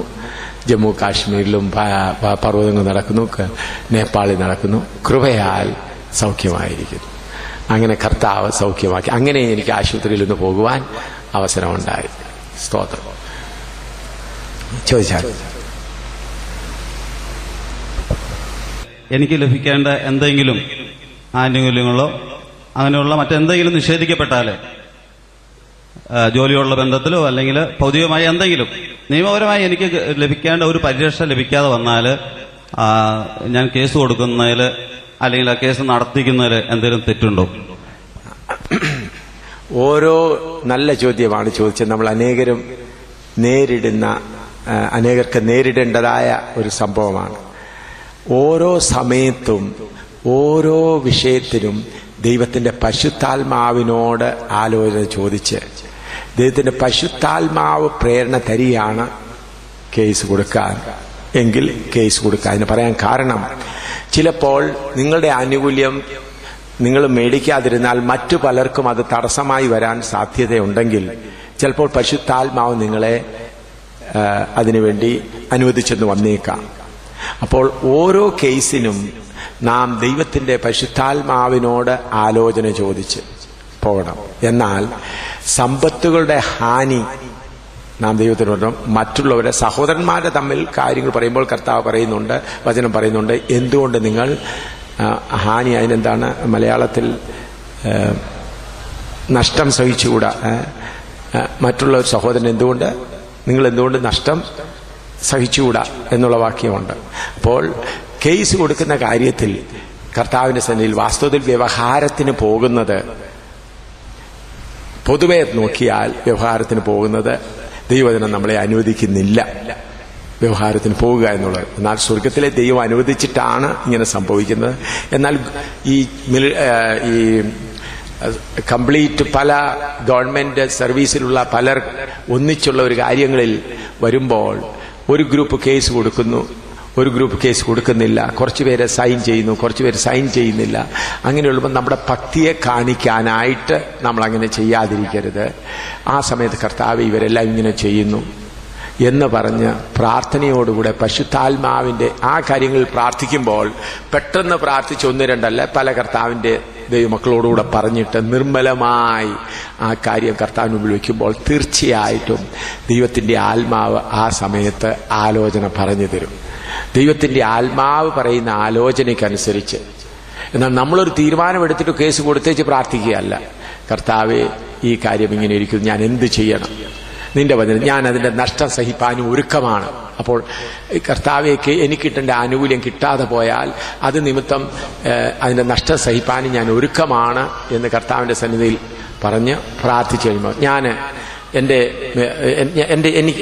എന്റെ അനുഭവത്തിൽ അങ്ങനെയുണ്ടായി. അത് പറയാം. ഞാൻ മിലിറ്ററിയിൽ ഇത്രയും നാൾ സെർവ് ചെയ്തു. അപ്പൊ എനിക്ക് ഗ്രാറ്റുവിറ്റി ഏകദേശം ഒരു 4 ലക്ഷം രൂപ ഗ്രാറ്റുവിറ്റി എങ്കിലും കിട്ടണം. അതുകൂടാതെ മിനിമം പെൻഷന് നല്ലൊരു തുക കിട്ടേണ്ടതാണ്. അപ്പൊ ഞാൻ അവർക്ക് എഴുതി കൊടുത്തപ്പോൾ, റെസിഗ്നേഷൻ എഴുതി കൊടുത്തപ്പോൾ അവർ പറഞ്ഞു, നീ 7 മാസം കൂടെ ഇരുന്നെങ്കിലേ നിനക്ക് ഗ്രാറ്റുവിറ്റി കിട്ടത്തുള്ളൂ. അപ്പൊ അതുകൂടാതെ എനിക്ക് ആ വർഷത്തെ അവധിയുടെ ശമ്പളവും കിട്ടണം. അതും കിട്ടാനില്ല. അപ്പൊ ഞാൻ 2000 എനിക്ക് ഒരു സ്കൂട്ടർ മേടിക്കാനായി ഗവൺമെന്റ് ഞാൻ ആപ്ലിക്കേഷൻ കൊടുത്തിരുന്നു. അതിന്റെ ലോൺ എടുത്തിരുന്നു. അതിന്റെ 2400 രൂപ. അപ്പോൾ ഗവൺമെന്റ് എനിക്ക് എഴുതി 2400 രൂപ ട്രഷറിയിൽ കൊണ്ട് അടയ്ക്കണമെന്ന് പറഞ്ഞു. ഞാനത് ട്രഷറിയിൽ കൊണ്ട് അടച്ചതിന് ശേഷവും ഞാൻ വിചാരിച്ചു ഗവൺമെന്റിൽ നിന്ന് എനിക്ക് 4 ലക്ഷം രൂപയിൽ 4 ലക്ഷം രൂപ കിട്ടാനുള്ളതിൽ അന്നത്തെ 4 ലക്ഷം നല്ലൊരു എമൗണ്ടാണ്. അതിൽ കുറച്ചെങ്കിലും തരും. ഒടുവിൽ എനിക്ക് ഗവൺമെന്റ് ഓഫ് ഇന്ത്യയിൽ നിന്ന് പ്രസിഡന്റ് ഓഫ് ഇന്ത്യയുടെ തരത്തിൽ എനിക്ക് ഇന്റർവ്യൂ എല്ലാം കഴിഞ്ഞിട്ട് ഫൈനൽ എൻ്റെ ഇതപ്പോൾ അവർ 7 സർട്ടിഫിക്കറ്റ് എനിക്ക് അയച്ചു തന്നു. 7 സർട്ടിഫിക്കറ്റ് സൈൻ ചെയ്തെങ്കിലേ നിന്നെ റിലീസ് ചെയ്യത്തുള്ളൂ, അല്ലെങ്കിൽ 7 മാസം കഴിഞ്ഞ് റിലീസ് ചെയ്യത്തുള്ളൂ, അല്ലെങ്കിൽ 2.5 വർഷം കഴിഞ്ഞ്. അപ്പം ഞാൻ കർത്താവിന്റെ സന്നിധിയിൽ പ്രാർത്ഥിച്ചപ്പോൾ കർത്താവ് പറഞ്ഞു, ഈ നഷ്ടം, ഇത്രയും രൂപയുടെ നഷ്ടം ലാഭമായി കണക്കാക്കി സൈൻ ചെയ്യുവാൻ പറഞ്ഞു. ഞാൻ ഉടനെ ആ 7 സർട്ടിഫിക്കറ്റുകൾ സൈൻ ചെയ്ത് 1 രൂപ പോലും ബെനിഫിറ്റ് എടുക്കാതെ ഇറങ്ങി വരുവാൻ കർത്താവ് എനിക്ക് ഭാഗ്യം നൽകി. കർത്താവ് അപ്പോൾ എനിക്ക് വ്യക്തമായി പറഞ്ഞു, ഇത് നിനക്ക് ലാഭമായിരുന്നു, ഒക്കെയും ഛേദമെന്ന് എണ്ണുക എന്ന് പറഞ്ഞു. അപ്പോൾ ഞാൻ ഇറങ്ങുമ്പോൾ എനിക്ക് ആ വർഷത്തെ ഗവൺമെന്റ്, ഇപ്പോഴും ഞാൻ വാദിക്കുകയാണെങ്കിൽ എനിക്ക് നല്ലൊരു തുക ഗവൺമെന്റിൽ നിന്ന് കിട്ടണം. എന്നാൽ ഒരു അല്പം പോലും വാദിക്കാതെ ലാഭമായിരുന്നു, ഒക്കെയും ഛേദമെന്ന് എണ്ണി ഇറങ്ങുവാൻ കർത്താവ് എന്നോട് പരിശുദ്ധാത്മാവ് എനിക്ക് പ്രേരണ തന്നു. അങ്ങനെ ഞാൻ സൈൻ ചെയ്തു കൊടുത്തു. അങ്ങനെ ഇറങ്ങുവാൻ കർത്താവ് ഇടയാക്കി. ഇനി ഏതെങ്കിലും ചോദ്യങ്ങൾ ചോദിച്ചാൽ. ഇനി ചോദ്യം നമ്മുടെ സമയത്ത് തന്നെ 2 മണിക്ക് തന്നെ യോഗം അവസാനിപ്പിക്കുന്നതായിരിക്കും. ഇനി നാം കഷ്ടങ്ങൾ സഹിക്കണം. നമ്മുടെ ശുദ്ധീകരണം കൂടാതെ മറ്റുള്ളവരുടെ ആശ്വാസത്തിനു വേണ്ടിയും നാം കഷ്ടങ്ങൾ സഹിക്കുന്നവരായി തീരണം. 2 കൊരിന്ത്യർ 1:4 മുതൽ 9 വരെ വായിച്ചാട്ട്. 2 കൊരിന്ത്യർ 1:4 മുതൽ 2 Corinthians chapter 1 verse 4 to 9. ദൈവം ഞങ്ങളെ ആശ്വസിപ്പിക്കുന്ന ആശ്വാസം കൊണ്ട് ഞങ്ങൾ യാതൊരു കഷ്ടത്തിലും ഉള്ളവരെ ആശ്വസിപ്പിക്കുവാൻ ശക്തരാകേണ്ടതിന് ഞങ്ങൾക്കുള്ള കഷ്ടത്തിലൊക്കെയും അവൻ ഞങ്ങളെ ആശ്വസിപ്പിക്കുന്നു. ക്രിസ്തുവിന്റെ കഷ്ടങ്ങൾ ഞങ്ങൾ പെരുകുന്നതുപോലെ തന്നെ ക്രിസ്തുവിനാൽ ഞങ്ങളുടെ ആശ്വാസവും പെരുകുന്നു. ഞങ്ങൾ കഷ്ടമനുഭവിക്കുന്നു എങ്കിൽ അത് നിങ്ങളുടെ ആശ്വാസത്തിനും രക്ഷയ്ക്കും ആകുന്നു. ഞങ്ങൾ കഷ്ടമനുഭവിക്കുന്നുവെങ്കിൽ നിങ്ങളുടെ ആശ്വാസത്തിനും രക്ഷയ്ക്കുമാകുന്നു. ഞങ്ങൾക്ക് ആശ്വാസം വരുന്നുവെങ്കിൽ അത് ഞങ്ങൾ സഹിക്കുന്ന കഷ്ടങ്ങൾ തന്നെ നിങ്ങളും സഹിക്കുന്നതിൽ നിങ്ങളുടെ ആശ്വാസത്തിനായി ഫലിക്കുന്നു. നിങ്ങൾ കഷ്ടങ്ങൾക്ക് കൂട്ടാളികൾ ആകുന്നതുപോലെ ആശ്വാസത്തിനും കൂട്ടാളികൾ എന്നറിയുകയാൽ നിങ്ങൾക്കു വേണ്ടി ഞങ്ങളുടെ പ്രത്യാശ ഉറപ്പുള്ളത് തന്നെ. സഹോദരന്മാരെ, ആസിയിൽ ഞങ്ങൾക്കുണ്ടായ കഷ്ടം നിങ്ങൾ അറിയാതിരിക്കുവാൻ ഞങ്ങൾക്ക് മനസ്സില്ല. ജീവനോടിരിക്കുമോ എന്ന് നിരാശ തോന്നുമാറ് ഞങ്ങൾ ശക്തിക്കു മീതെ അത്യന്തം ഭാരപ്പെട്ടു. അതെ, ഞങ്ങളിലല്ല മരിച്ചവരെ ഉയർപ്പിക്കുന്ന ദൈവത്തിൽ തന്നെ ആശ്രയിക്കുവാൻ തക്കവണ്ണം ഞങ്ങൾ മരിക്കും എന്ന ഉള്ളിൽ നിർണയിക്കേണ്ടി വന്നു. പ്രിയമുള്ളവരെ, ഇവിടെ നാം വായിക്കുന്നത് മറ്റുള്ള വിശേഷാൽ കർത്താവിന്റെ ദാസന്മാരായിരിക്കുന്നവർ തങ്ങളുടെ ശുദ്ധീകരണത്തിന് വേണ്ടി തങ്ങൾ കർത്താവിനെ പോലെ ആയിത്തീരുവാൻ, തങ്ങളുടെ സ്വഭാവങ്ങൾ യേശുവിനെ പോലെ ആയിത്തീരുവാൻ കഷ്ടങ്ങൾ അനുഭവിക്കണം. അതുകൂടാതെ നമ്മെ ഏൽപ്പിച്ചതായ ജനങ്ങളുടെ മധ്യേ അവർക്ക് ആശ്വാസകരമായി തീരുവാൻ അവർക്ക് വേണ്ടിയും കഷ്ടങ്ങളിൽ കൂടെ പോയേ മതിയാവുള്ളൂ. അതിനാണ് 1 കൊലോസിയർ 1:24 കൂടെ വായിച്ചാട്ട്. കൊലോസിയർ 1:24. കൊലോസിയൻസ് 1:24. ഇപ്പോൾ ഞാൻ നിങ്ങൾക്ക് വേണ്ടിയുള്ള കഷ്ടാനുഭവങ്ങളിൽ സന്തോഷിച്ച് ക്രിസ്തുവിന്റെ കഷ്ടങ്ങളിൽ കുറവായുള്ളത് എന്റെ ജഡത്തിൽ സഭയായ അവന്റെ ശരീരത്തിനു വേണ്ടി പൂരിപ്പിക്കുന്നു. ഇവിടെ നാം വായിക്കുമ്പോൾ അപ്പോസ്തലനായ പൗലോസ് പറയുന്നത് ക്രിസ്തുവിന്റെ കഷ്ടങ്ങളിൽ കുറവായുള്ളത് എന്റെ ശരീരത്തിൽ സഭയ്ക്ക് വേണ്ടി ഞാൻ പൂരിപ്പിക്കുന്നു. ഇതിന്റെ അർത്ഥം രക്ഷയ്ക്ക് വേണ്ടിയുള്ളത് മുഴുവനും കർത്താവ് സഹിച്ചു കഴിഞ്ഞു. എന്നാൽ നമ്മെ ഓരോരുത്തരെയും പൂർണ്ണരാക്കി തീർക്കുവാൻ കഷ്ടത്തിന്റെ പാടുകൾ യാത്ര നമ്മുടെ മധ്യേ ഉണ്ട്. അതിനുവേണ്ടി നാം സഹിച്ചേ മതിയാവുള്ളൂ. ഉദാഹരണമായി, ഇപ്പോൾ എന്റെ മകന് ടൈഫോയിഡ് വന്ന് മരണത്തോളമായി ഭ്രാന്തനായി തീർന്നു. കർത്താവ് എന്നെ വിടുവിച്ചതുകൊണ്ട് ഈ അനുഭവം വെച്ച് ഏതെങ്കിലും ഒരു കർത്താവിന്റെ ദാസനോ ദാസിക്കോ ദൈവമക്കൾക്കോ ഈ കഷ്ടത വന്നാൽ എന്റെ അനുഭവം കൊണ്ട് ഞാൻ അവരെ ആശ്വസിപ്പിക്കുവാൻ കഴിയും. അതുകൊണ്ട് മറ്റുള്ളവരെ നാം ആശ്വസിപ്പിക്കുവാൻ യോഗ്യരാകേണ്ടതിന് എനിക്ക് 14 പ്രാവശ്യം കഠിനമായി എന്നെ മർദ്ദിച്ചതാണ്. എങ്ങനെയാ ഞാൻ ജീവനോടിരിക്കുന്നത് തന്നെ ദൈവത്തിന്റെ കൃപ, എനിക്കറിഞ്ഞുകൂടാ. 14 പ്രാവശ്യം, ഓരോ പ്രാവശ്യവും ഉപദ്രവിച്ചപ്പോൾ സാധാരണ ഉപദ്രവമല്ല, വളരെ കഠിനമായി 1-2 പേരല്ല ഉപദ്രവിച്ചത്. അങ്ങനെ അനേക ഉപദ്രവങ്ങൾ 14 പ്രാവശ്യം നല്ല അടി കൊണ്ടതുകൊണ്ട് ഇന്ന് അടി കൊണ്ട് എന്റെ മകനോട് എനിക്ക് ടെലിഫോണിൽ ഞാൻ പറഞ്ഞു, മോനെ ഭാരപ്പെടണം, ഞാനും ഇത് അനുഭവിച്ചതാ, ഞാനും തലയ്ക്ക് ഒത്തിരി അടി കൊണ്ടതാണ്, നീ സ്തോത്രം പറ. അതുപോലെ ഉപദ്രവങ്ങൾ സഹിക്കുന്ന അനേകർക്ക് ഞാനിപ്പോൾ ആശ്വാസകരമായിരിക്കുകയാണ്.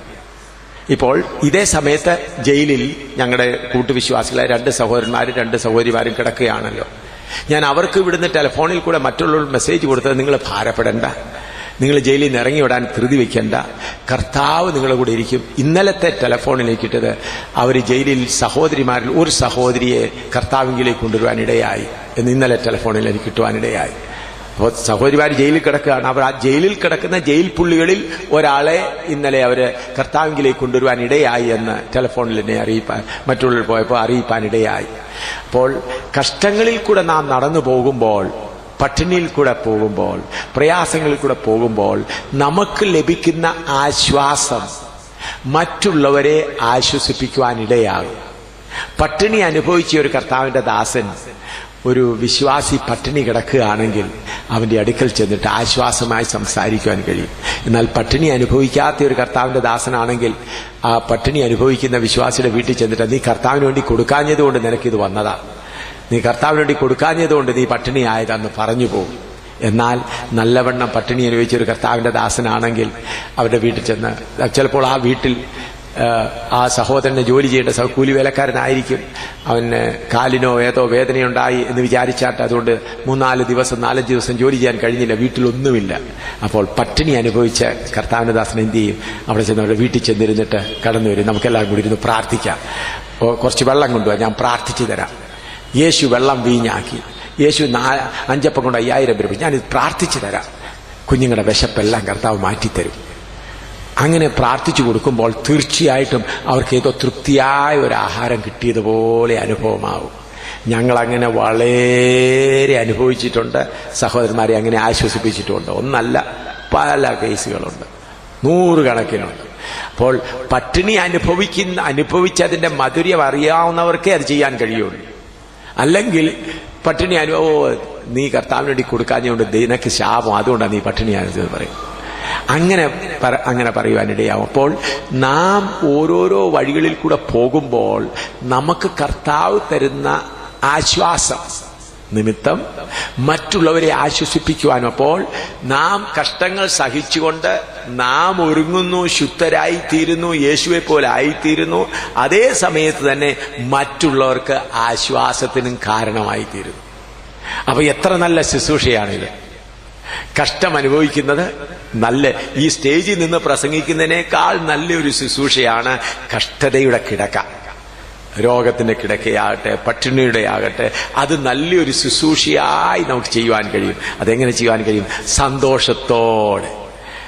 ഉദാഹരണമായി നമുക്ക് യോസഫിന്റെ കഥയെ നിങ്ങൾക്ക് എല്ലാവർക്കും നല്ലവണ്ണം അറിയാമല്ലോ. യോസഫിനെ കഷ്ടഗതിയിൽ കൂടെ നടത്തി എങ്ങനെയാ സഹോദരന്മാർക്ക് ആശ്വാസകരനാക്കി തീർത്തതെന്നുള്ളത് നിങ്ങൾക്കെല്ലാം അറിയാമെങ്കിലും പെട്ടെന്ന് നമുക്കൊന്ന് ഓടിച്ചു നോക്കാം. ഉൽപ്പത്തി പുസ്തകം 37:2-3 വായിച്ചാൽ. ഉൽപ്പത്തി പുസ്തകം 37:2-3. Genesis chapter 37, 2 and 3. യാക്കോബിന്റെ വംശപരമ്പര എന്തെന്നാൽ, യോസേഫിന് 17 വയസ്സായപ്പോൾ അവൻ തന്റെ സഹോദരന്മാരോട് കൂടെ ആടുകളെ മേയിച്ചുകൊണ്ടൊരു ബാലനായി തന്റെ അപ്പന്റെ ഭാര്യമാരായ ബിൽഹയുടെയും സിൽപ്പയുടെയും പുത്രന്മാരോട് കൂടെ ഇരുന്ന് അവരെക്കുറിച്ചുള്ള ദുശ്രുതി യോസെഫ് അപ്പനോട് വന്നു പറഞ്ഞു. യോസേഫ് വാർദ്ധക്യത്തിലെ മകനാകൊണ്ട് ഇസ്രായേൽ എല്ലാ മക്കളിലും വച്ച് അവനെ അധികം സ്നേഹിച്ചു. അപ്പോൾ യോസഫിന്റെ സ്വഭാവം, അവൻ തന്റെ സഹോദരന്മാരുടെ മോശമായ റിപ്പോർട്ടെല്ലാം അപ്പന് കൊണ്ട് കൊടുക്കുന്നവനായിരുന്നു. അത് അപ്പൻ അവനെ വളരെ സ്നേഹിച്ചു, അവന് നല്ലൊരു കൂട്ടുമൊക്കെ ഉണ്ടാക്കി കൊടുത്തു. ഇനി 37:5-9 വരെ വായിച്ചാൽ. യോസെഫ് ഒരു സ്വപ്നം കണ്ടു. അത് തന്റെ സഹോദരന്മാരോട് അറിയിച്ചതുകൊണ്ട് അവർ അവനെ പിന്നെയും അധികം പകച്ചു. അവൻ അവരോട് പറഞ്ഞത്, ഞാൻ കണ്ട സ്വപ്നം കേട്ടുകൊള്ളുവീൻ. നാം വയലിൽ കറ്റ കിട്ടിക്കൊണ്ടിരുന്നു. അപ്പോൾ എന്റെ കറ്റ എഴുന്നേറ്റ് നിവർന്നു നിന്നു. നിങ്ങളുടെ കറ്റകൾ ചുറ്റും നിന്ന് എന്റെ കറ്റയെ നമസ്കരിച്ചു. അവന്റെ സഹോദരന്മാർ അവനോട്, നീ ഞങ്ങളുടെ രാജാവാകുമോ? നീ ഞങ്ങളെ വാഴുമോ എന്ന് പറഞ്ഞു. അവന്റെ സ്വപ്നങ്ങൾ നിമിത്തവും അവന്റെ വാക്കു നിമിത്തവും അവനെ പിന്നെയും അധികം ദ്വേഷിച്ചു. അവൻ മറ്റൊരു സ്വപ്നം കണ്ടു, തന്റെ സഹോദരന്മാരോട് അറിയിച്ചു. ഞാൻ പിന്നെയും ഒരു സ്വപ്നം കണ്ടു, സൂര്യനും ചന്ദ്രനും 11 നക്ഷത്രങ്ങളും എന്നെ നമസ്കരിച്ചു എന്ന് പറഞ്ഞു. അവൻ അത് അപ്പനോടും സഹോദരന്മാരോടും അറിയിച്ചപ്പോൾ അപ്പൻ അവനെ ശാസിച്ച് അവനോട്, നീ ഈ കണ്ട സ്വപ്നം എന്ത്? ഞാനും നിന്റെ അമ്മയും നിന്റെ സഹോദരന്മാരും സാഷ്ടാംഗം വീണ് നിന്നെ നമസ്കരിക്കുവാൻ വരുമോ എന്ന് പറഞ്ഞു. അവന്റെ സഹോദരന്മാർക്ക് അവനോട് അസൂയ തോന്നി. ഇതാണ് യോസഫിന്റെ സ്വപ്നം. നിങ്ങൾക്കറിയാമല്ലോ, ആദ്യമേ കറ്റയുടെ കാര്യം കണ്ടു, സഹോദരന്മാരെന്നെ വന്ദിക്കും, അതുപോലെ സൂര്യചന്ദ്രന്മാർ വന്ദിക്കുന്നു. ഇതെല്ലാം നിങ്ങൾക്കറിയാവുന്നതുകൊണ്ട് അത് അധികം വിവരിക്കുന്നില്ല. ഇനിയും അതിന്റെ 12 മുതൽ 17 വരെ വായിച്ചു. 37ന്റെ 12 മുതൽ 17 വരെ യോസഫിന്റെ വിശ്വസ്തത നമുക്ക് കാണാം. അവന്റെ സഹോദരന്മാർ അപ്പന്റെ ആടുകളെ മേയ്ക്കുവാൻ ശേഖേമിൽ പോയിരുന്നു. ഇസ്രായേൽ യോസെഫിനോട്, നിന്റെ സഹോദരന്മാർ ശേഖേമിൽ ആട് മേയ്ക്കുന്നുണ്ടല്ലോ, വരിക, ഞാൻ നിന്നെ അവരുടെ അടുക്കൽ അയക്കും എന്ന് പറഞ്ഞതിന് അവൻ അവനോട്, ഞാൻ പോകാം എന്ന് പറഞ്ഞു. അവൻ അവനോട്, നീ ചെന്ന് നിന്റെ സഹോദരന്മാർക്ക് സുഖം തന്നെയോ, ആടുകൾ നന്നായിരിക്കുന്നുവോ എന്ന് നോക്കി വന്ന് വസ്തുത അറിയിക്കണം എന്ന് പറഞ്ഞ് ഹെബ്രോൻ താഴ്വരയിൽ നിന്ന് അവനെ അയച്ചു. അവൻ ശെഖേമിൽ എത്തി. അവൻ വെളിമ്പ്രദേശത്ത് ചുറ്റി നടക്കുന്നത് ഒരുത്തൻ കണ്ടു. നീ എന്ത് അന്വേഷിക്കുന്നു എന്ന് അവനോട് ചോദിച്ചു. അതിനവൻ,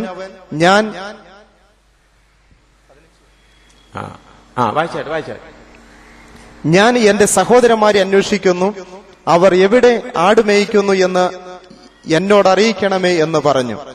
അവർ ഇവിടെ നിന്ന് പോയി, നാം ദോദാനിലേക്ക് പോകുക എന്നവർ പറയുന്നത് ഞാൻ കേട്ടു എന്നവൻ പറഞ്ഞു. അങ്ങനെ യോസഫ് തന്റെ സഹോദരന്മാരെ അന്വേഷിച്ച് ചെന്ന് ദോദാനിൽ വെച്ച് കണ്ടു. ഇത് ശ്രദ്ധിക്കുന്ന യോസഫിന്റെ വിശ്വസ്തത. അവന്റെ അപ്പൻ അവനോട് പറഞ്ഞു, ശേഖേമിൽ പോയി നിന്റെ സഹോദരന്മാർ ആടുകളെ നോക്കുന്നുണ്ട്, നോക്കിച്ചു വരാൻ പറഞ്ഞു. അവൻ ശേഖേമിൽ ചെന്നപ്പോൾ അവിടെ ആരെയും കണ്ടില്ല. അവന് തിരിച്ച് അപ്പന്റെ അടുക്കൽ പോകാമായിരുന്നു. അപ്പ, നീ പറഞ്ഞ പോലെ ഞാൻ ശേഖേമിൽ പോയി, അവിടെ നോക്കിയിട്ട് അവരെ കണ്ടില്ല, ഞാൻ തിരിച്ചു വന്നു. എന്നാൽ യോസഫ് അങ്ങനെ ചെയ്യാതെ അപ്പന്റെ ആഗ്രഹം അറിയുന്ന യോസഫ് എന്ത് ചെയ്തു? അവിടെ അന്വേഷിച്ച് നടക്കുകയാണ്. അപ്പോൾ ഒരാൾ പറഞ്ഞു, ദോഥാനിൽ പോയിട്ടുണ്ടെന്ന്. നിങ്ങൾ മാപ്പ് എടുത്ത് നോക്കിയാൽ ഇത് രണ്ടും തമ്മിലുള്ള ദൂരം മനസ്സിലാക്കാൻ കഴിയും. അപ്പന്റെ ആഗ്രഹം നിവർത്തിക്കാൻ അപ്പൻ പറയാതെ വിശ്വസ്തനായ യോസഫ് ശേഖേമിൽ സഹോദരന്മാരെ കാണാഞ്ഞിട്ട്, ശേഖേമിൽ കാണാഞ്ഞിട്ട് അപ്പനോട് ചെന്ന് പറയാമായിരുന്നെങ്കിലും തന്റെ ഹൃദയാന്തരംഗത്തുള്ള വിശ്വസ്ത നിമിത്തം ദോഥാനിൽ അവരെ തേടിച്ചു. അവിടെ ചെയ്ത പണികളൊക്കെ നിങ്ങൾക്കറിയാമല്ലോ, വിവരിച്ച് പറയേണ്ട ആവശ്യമില്ലല്ലോ. ദോഥാനിൽ ചെന്നപ്പോൾ അവരുടെ സഹോദരന്മാര് അവനെ അന്വേഷിക്കാൻ വന്നതായ സ്നേഹത്തിന്റെ കാര്യമെല്ലാം മറന്നിട്ട്, ഇതാ സ്വപ്നക്കാരൻ വരുന്നു എന്ന് പറഞ്ഞ് അവനെ പിടിച്ചു കൊല്ലുകയും, അവനെ പിടിച്ചിട്ട് അവന്റെ വസ്ത്രമൂരിയിട്ട് ഒരു പൊട്ടക്കിണറ്റിലിട്ടു. യോസഫിനോട് ജ്യേഷ്ഠ സഹോദരന്മാര് ചെയ്ത അന്യായം നിങ്ങൾ നോക്കിയാൽ, അവരവനെ ആ പൊട്ടക്കിണറ്റിലിട്ടിട്ട് കരയ്ക്കിരുന്ന് ആഹാരം കഴിക്കുകയാണ്. അച്ചാച്ചന്മാര് കരയ്ക്കിരുന്ന് ആഹാരം കഴിക്കുകയാണ്, ജ്യേഷ്ഠ സഹോദരന്മാർ. വിശ്വസ്തനായി അവരെ അപ്പൻ പറഞ്ഞ അനുസരിച്ച് ശേഖേമിൽ അങ്ങ് മടങ്ങിപ്പോയായിരുന്നു ഈ കുഴപ്പം വരത്തില്ലായിരുന്നു. കുറച്ചുകൂടെ വിശ്വസ്തത കാണിച്ചത് കൊണ്ട് വന്നതെന്താണ്? ഞാൻ ശ്രദ്ധിച്ചോ നിങ്ങള്?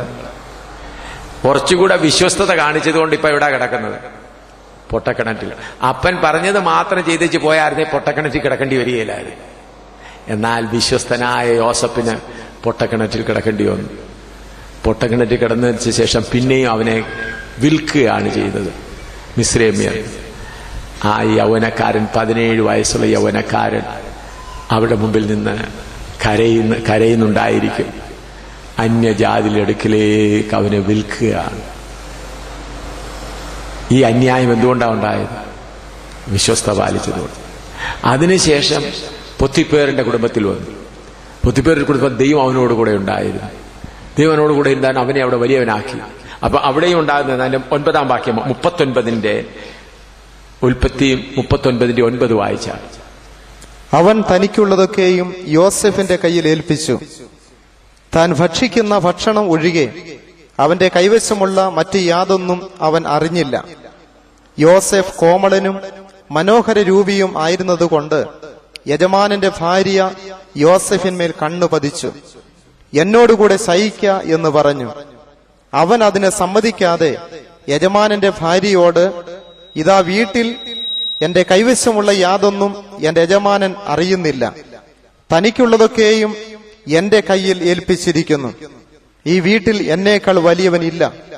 നീ അവന്റെ ഭാര്യയാകുകയാൽ നിന്നെയല്ലാതെ മറ്റ് യാതൊന്നും അവൻ എനിക്ക് വിരോധിച്ചിട്ടുമില്ല. അതുകൊണ്ട് ഞാൻ ഈ മഹാദോഷം പ്രവർത്തിച്ച് ദൈവത്തോട് പാപം ചെയ്യുന്നത് എങ്ങനെ എന്ന് പറഞ്ഞു. ഞാൻ ഈ മഹാപാപം പ്രവർത്തിച്ചു. കണ്ടായിട്ട് യോസഫിന്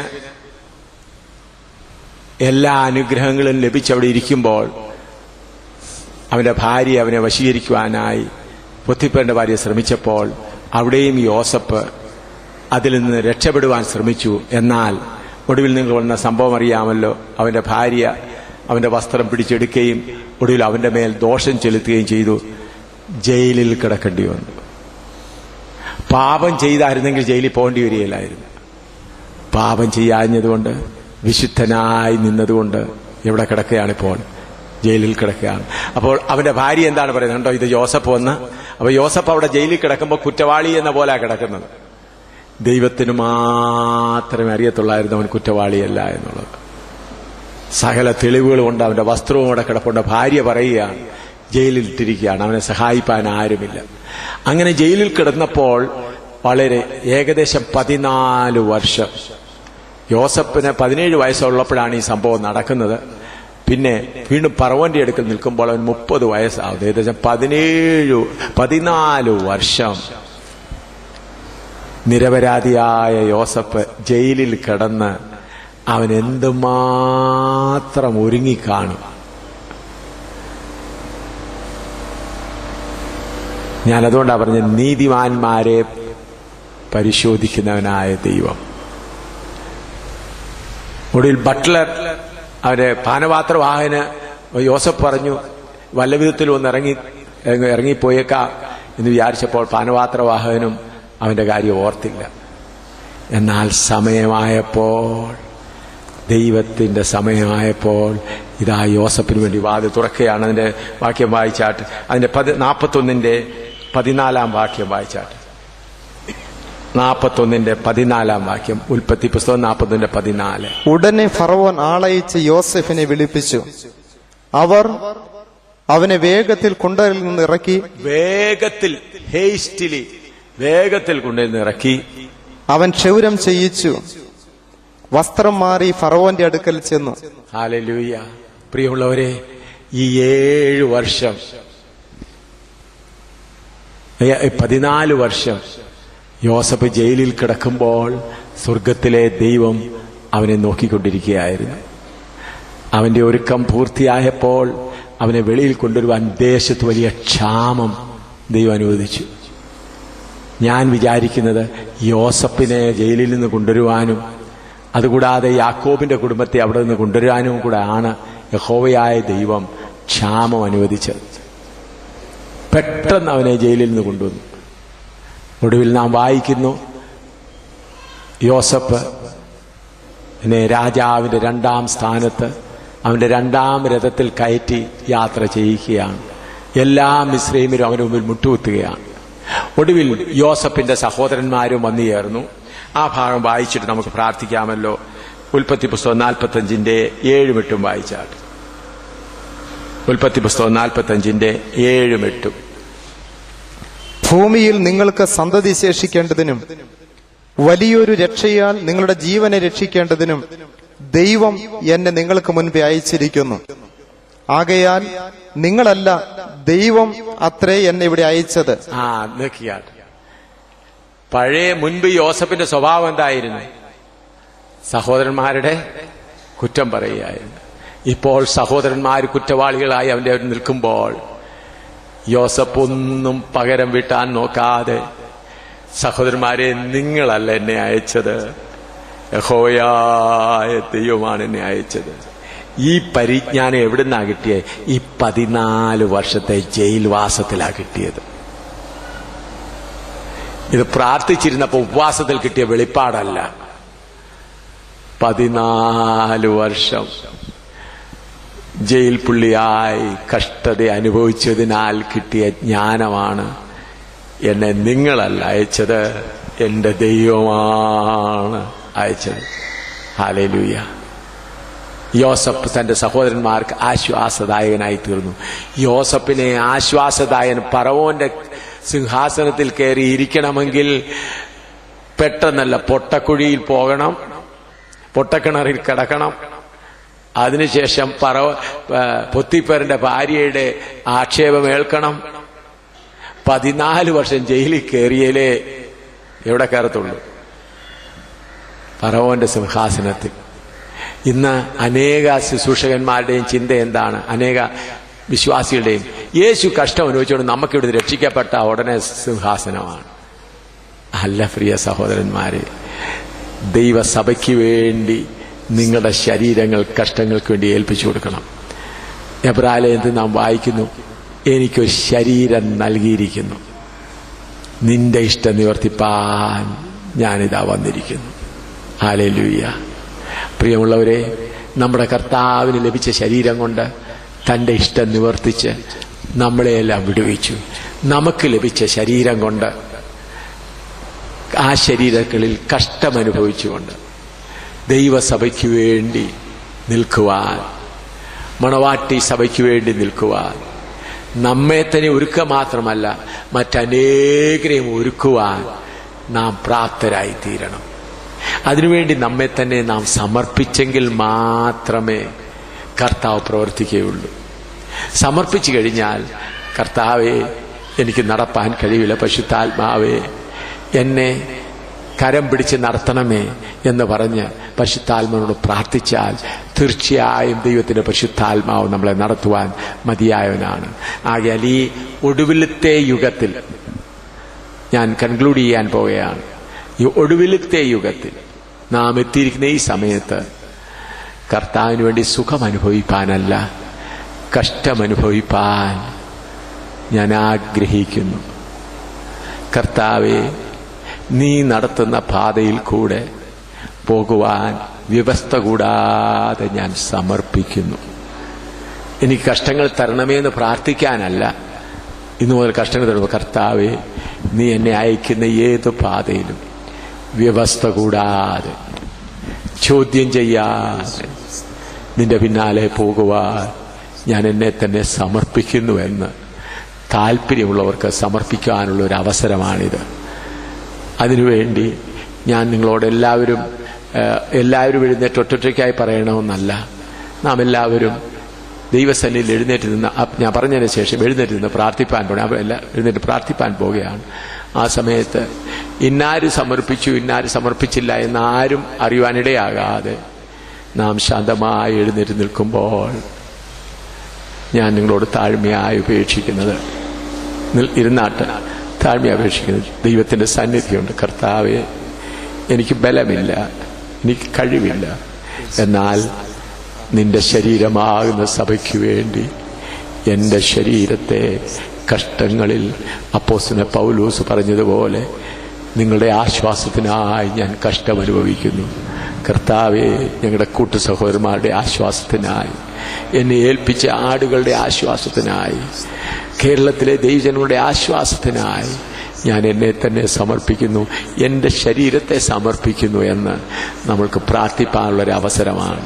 അങ്ങനെ നാം സമർപ്പിച്ചു കഴിയുമ്പോൾ തീർച്ചയായും ദൈവം തന്റെ പരിശുദ്ധാത്മാവിൽ കൂടെ നമുക്ക് ബലം തരും, നമ്മളെ നടത്തും.